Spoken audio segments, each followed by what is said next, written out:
오늘 말씀은 주께 감사하라고 하는 그런 말씀입니다. 미국은 제가 잘 알지는 못하는데 참고자료를 보니까 모든 책의 통권을 국회 도서관에서 발부한다고 합니다.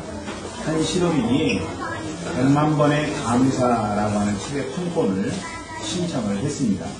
그런데 국회 도서관은 책으로서의 가치가 없다고 이야기를 하면서 거절했뿐입니다. 이 책의 내용은요, 다른 말은 전혀 없어요. 무슨 말만 있냐면은 하나님 감사합니다. 이 말만 반복해서 100만 번이 기록되어 있는 그런 책이라고 하는 것입니다. 여러분, 하나님의 사랑과 은혜는요, 100만 번 우리의 입술에서 고백되어져도 부족하지 않으리라고 저는 생각을 합니다. 여러분 믿습니까? 왜 하나님께 우리가 감사해야 되는가? 오늘 말씀 보니까 두 가지를 이야기하고 있어요. 첫 번째로 그는 선하시기 때문이다. 이렇게 이야기합니다. 여기서 말씀하시는 선이라고 하는 것은 절대선입니다. 우리 인간의 가치에 의해서 판단되어지는 선이 아니라고 하는 것입니다. 그러니까 여러분, 우리가 어떤 사람에 대해서 선하다라고 응답할 때에는 그 사람이 갖고 있는 어떤 내 나름대로 생각하는 선한 부분이 있기 때문에 선하다 이렇게 이야기하는 것이죠. 착한 일을 많이 하기 때문에 선하다, 아니면은 다른 사람들의 마음을 알아서 이해해주기 때문에 선하다, 아니면은 뭔가를 많이 사주기 때문에 선하다, 이렇게 우리가 선하다고 할 때에는 그 선한 그런 행동이 나타날 때 선하다는 그런 표현을 하게 된다는 것입니다. 그런데 하나님은 그렇지 않다는 거예요. 하나님이 선하다고 할 때 그 하나님이 선하다는 의미는 뭐냐면은 우리가 선한 분이기 때문에 선하다, 또 우리에게 좋은 것을 주시기 때문에 선하다, 이런 측면이 아니라고 하는 것입니다. 하나님은 속성 자체가 선한 분이시라고 하는 거예요. 우리가 아무리 하나님에 대해서 당신은 이렇게 하실 수가 있습니까? 라고 이야기한다고 할지라도 그 하나님은 여전히 선하신 하나님이시다, 이런 이야기입니다. 그러니까 우리 인간의 판단에 의해서 하나님이 선하신 분이시다 이렇게 판단되어지기도 하고, 또 우리가 판단해서 하나님은 선하시지 않다 이렇게 이야기한다고 해서 선하지 않는 하나님이 아니라고 하는 거예요. 하나님의 선이라고 하는 것은 때문에 어떤 상황, 어떤 환경 속에서도 하나님은 계속 선하다는 이야기입니다. 인간의 생각과 상관없이 하나님이 선하신 거예요. 우리 인간이 어느 날 병에 들면은 하나님 당신이 이럴 수가 있습니까? 이렇게 이야기한다고 할지라도 하나님은 선하시다는 거예요. 또 우리가 하나님 아버지 앞에 간구했어도 하나님께서 듣지 아니하심으로 하나님 당신은 선하시지 않는 하나님입니다.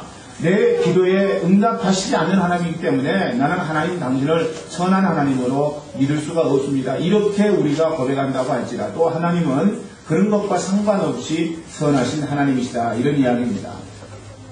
두 번째로 우리가 감사해야 되는 이유는 뭐냐면요, 하나님은 그 인자하심이 영원하시기 때문에 하나님 앞에 감사해야 됩니다, 이런 이야기입니다. 하나님의 인자하심은요, 상황에 따른 인자하심이 아닙니다. 사람의 인자는요, 말 잘 들어주면은 그분 인자하시다 이렇게 이야기를 합니다. 그렇죠?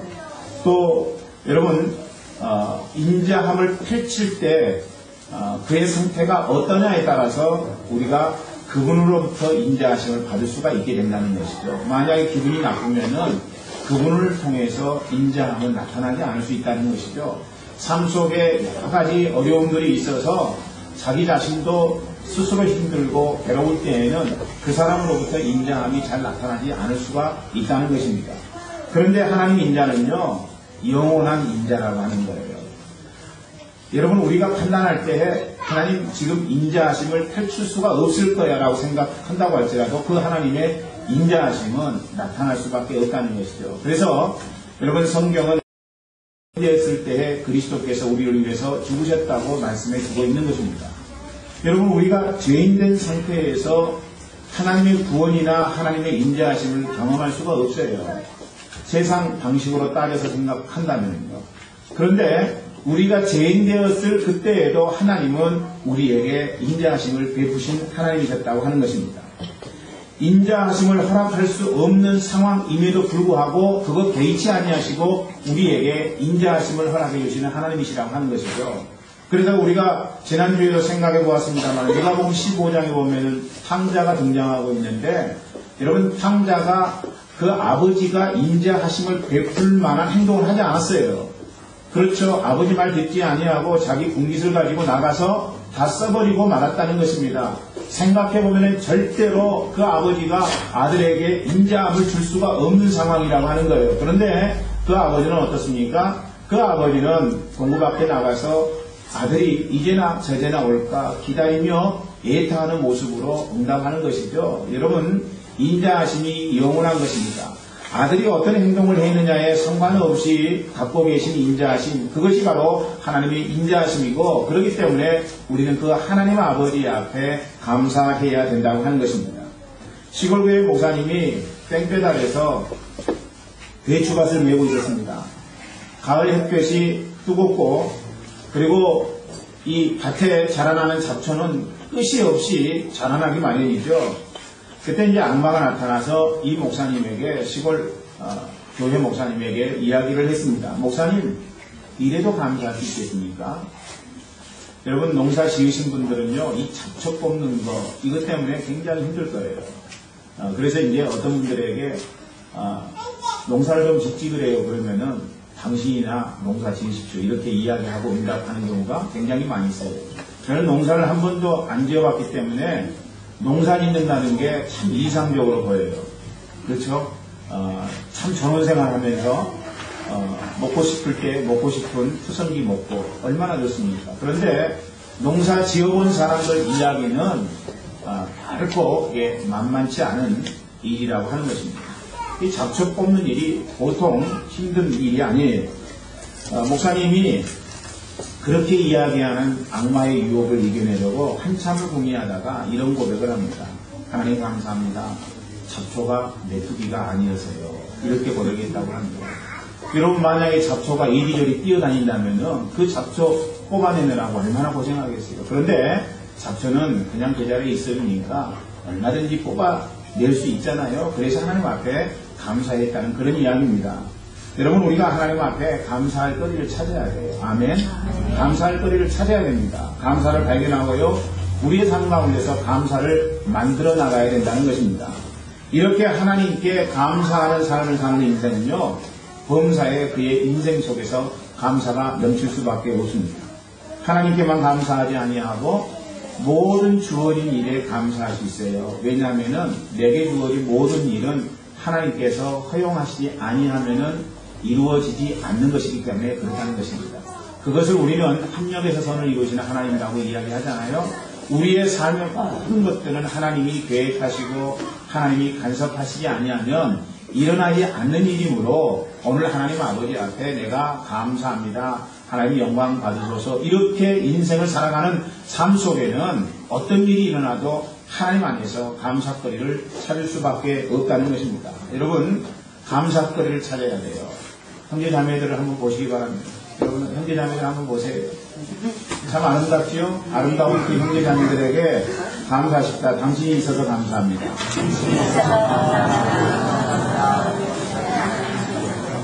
근데 그 형제 자매에게서 감사가 없이 그냥 불평불만만 찾아내면요, 불평불만만 있는 거예요. 참 못났어도 당신이 내 옆에 있어서 감사합니다.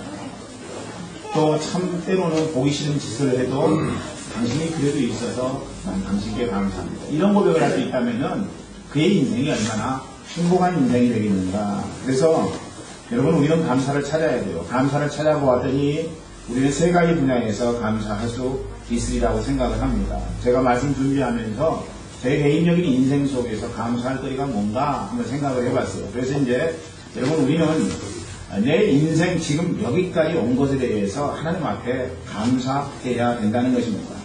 10가지를 찾아봤는데 이런 것들이에요. 첫 번째, 저 같은 죄인이 예수 믿고 구원받아 하나님의 아들 된 은총이 제게 있더라는 것입니다. 할렐루야.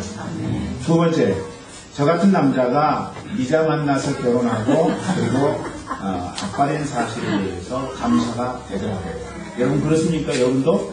네. 세 번째, 나 같은 자가 부름받아서 선교자가 되었다는 이 기막힌 사실, 그걸 생각하니까 하나님 앞에 감사되더라고요. 참 입이 뻣뻣하고 둔한 자인데 하나님께서 저를 이렇게 써주신다는 그 사실에 대해서 얼마나 감사한지 모르겠어요. 네 번째, 저 같은 자가 프라하임 교회를 섬기는 목사가 되었다는 사실 앞에 저는 감사할 수 있었습니다. 할렐루야. 다섯 번째요, 나 같은 자가 성도의 사람 먹고 살게 된 황송한 사실 앞에 저는 감사가 됐어요. 여러분들이 사랑해 주는 것에 대해서 얼마나 감사한지 모르겠어요. 너무 고맙고 정말 하나님 앞에 감격스러운 사실입니다. 여섯 번째로, 저 같은 이가 지금 이 순간에도 꿈을 꾸고 사는 꿈만 같은 사실 앞에 저는 감사할 수 있었습니다.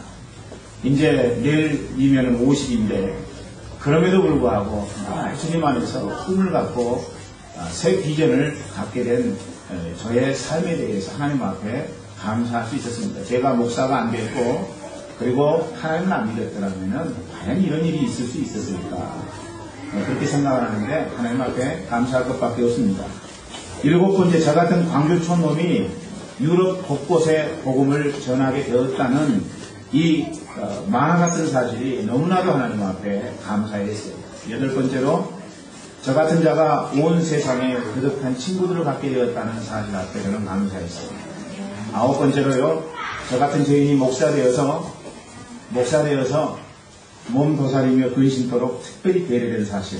제가 만약에 목사가 안 됐으면 얼마나 타락하고 얼마나 죄를 지었을까. 그런데 가는 곳마다 저를 알아보는 사람이 있어서 정말 나쁜 짓 못하고 하나님이 원치 않는 짓 못하고, 야, 이거 내가 이렇게 나쁜 짓 하면은 사람들이 다 알아보지, 이렇게 해서 죄 짓지 아니하도록 하시는 하나님의 은혜 앞에 저는 감사했습니다. 열 번째로, 저 같은 자가 성도의 아픔 때문에 눈물을 흘리며 기도한다는 사실 때문에 하나님 앞에 감사할 수 있었다고요.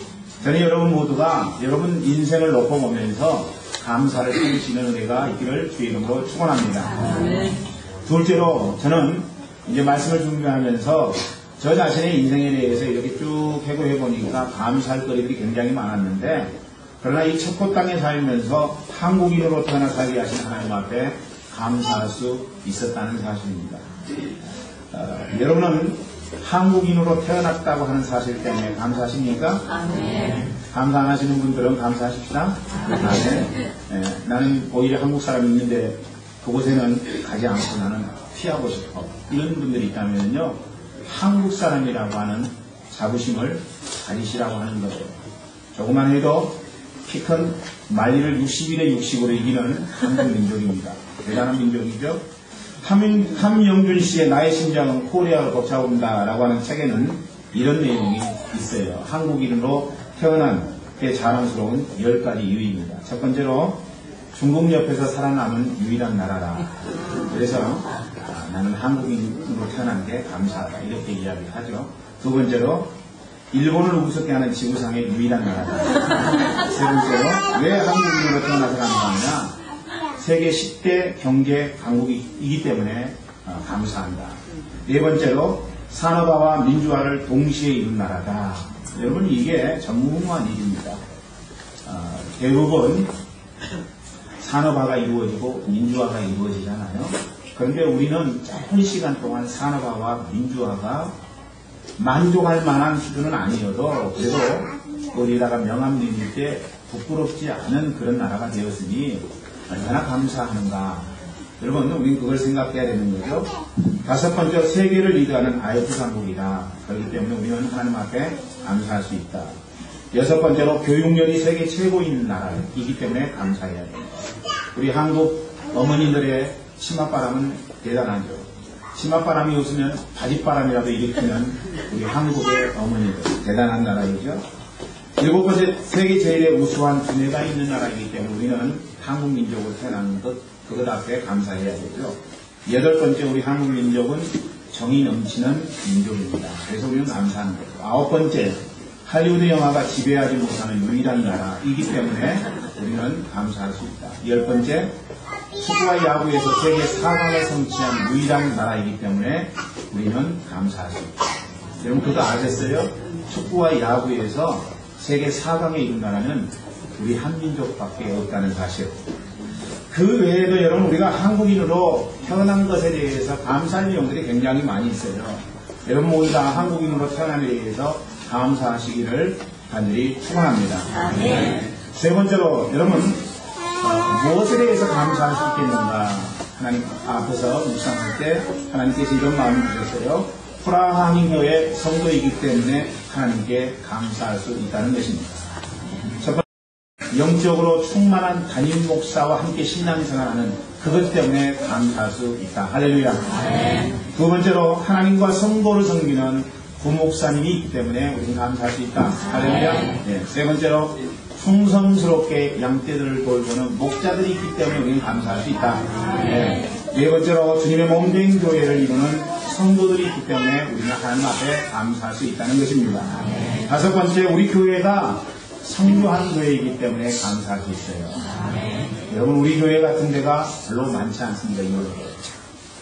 여러분, 혹시 방문할 기회가 있어서 교회를 방문하시면요, 주보에 나와 있는 성교의 내용들을 한번 보시기 바랍니다.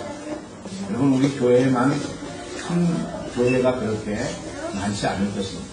교세가 우리 교회보다 훨씬 큰 교회도 그렇게 쉽게 그렇게 많이 하지 않습니다. 그러나 하나님께서 우리 교회와 성도들 모두에게 선교의 비전을 허락해 주셔서 있는 곳에서 하나님의 귀한 선교의 사역을 감당하는 교회가 되었으니 어찌 우리가 하나님 앞에 감사하지 않을 수가 있겠느냐는 것이죠.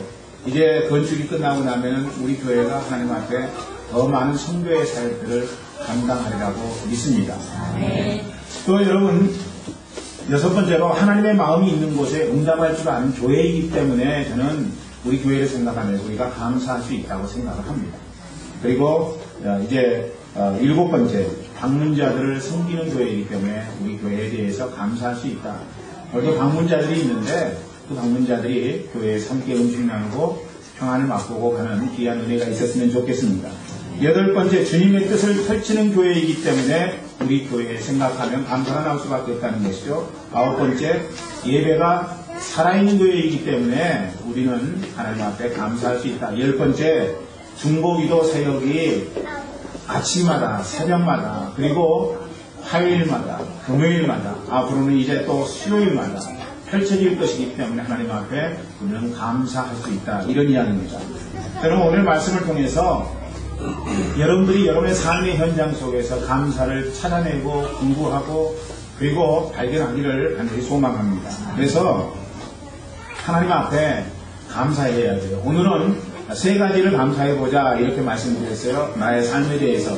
지금 여기까지 인도하신 하나님의 은혜 앞에 감사하자. 두 번째로 한국민족으로 태어난 사실 앞에 감사하자. 세 번째로 프라하닝 교회 때문에 감사하자. 이렇게 세 가지를 말씀드렸는데 여러분 모두 다 추수감사절을 맞이해서 여러분의 마음 심령 속에 여러분의 삶 속에 가정 속에 그리고 여러분이 발을 내딛는 모든 삶의 현장 속에 감사만이 드러나고 나타나는 복되고 귀한 주의 자녀들 되기를 주의 이름으로 축원합니다. 기도하겠습니다.